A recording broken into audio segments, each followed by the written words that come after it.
Hey everybody, welcome back to the Chaotic Little Book Corner. My name's Acacia. Today I'm going to be talking to you guys about How Saints Die by Cameron Marcus.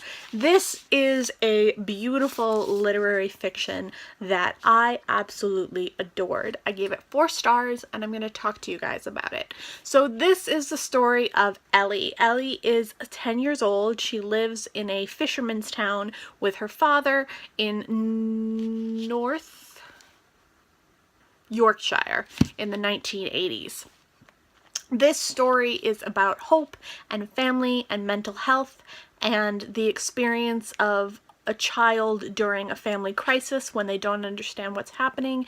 It is really beautiful and really well executed. I really enjoy it.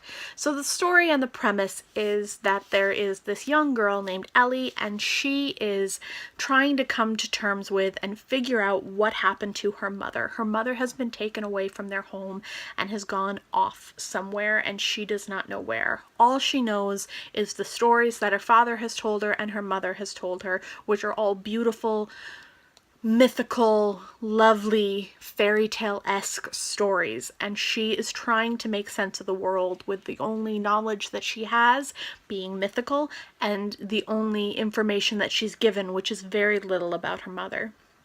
Her mother, you find out pretty quickly as a reader, has had a breakdown and is in a psych ward and is not able to come home at this time. You don't find out until later a little bit more about what happened, but it is a slow revelation. It does not really kind of jump on you. I really think this book is way better than I expected it to be. I knew I was going to enjoy it, but I didn't know how much I was going to enjoy it.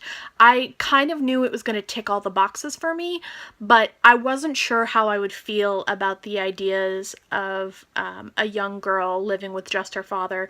It seems to be done quite a bit in fabulous fiction, where a child is being raised by a single parent or by a parent that's not their parent, and they are in a dire situation where something is wrong and the world is magical and mystical, and they are seeing the world through their imagination, and you as the reader are just following along with them.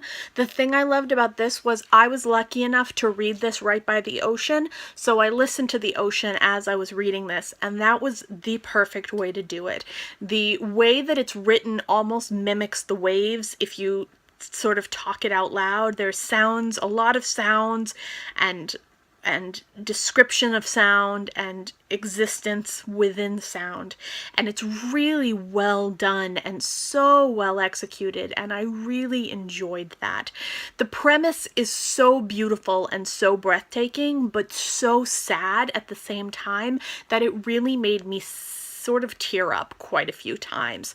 I definitely recommend this book to anybody who is curious about a book that's a little bit more magical, a little bit more magical realism, fairy tale-esque.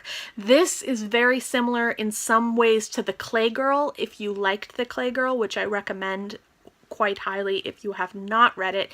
It was my favorite book of last year, 2016, and I definitely think that this book is in the same ballpark as far as the story goes. A child dealing with a crisis through imagination versus dealing with it through reality. I think it is a very beautiful book, and I highly recommend it. I will see you guys in my next video. If you liked this review, please click that subscribe button down below and give me your feedback in the comments if you have any questions or quandaries, or if you've read this book and want to talk about it. I will see you there. I'll talk to you soon. Bye!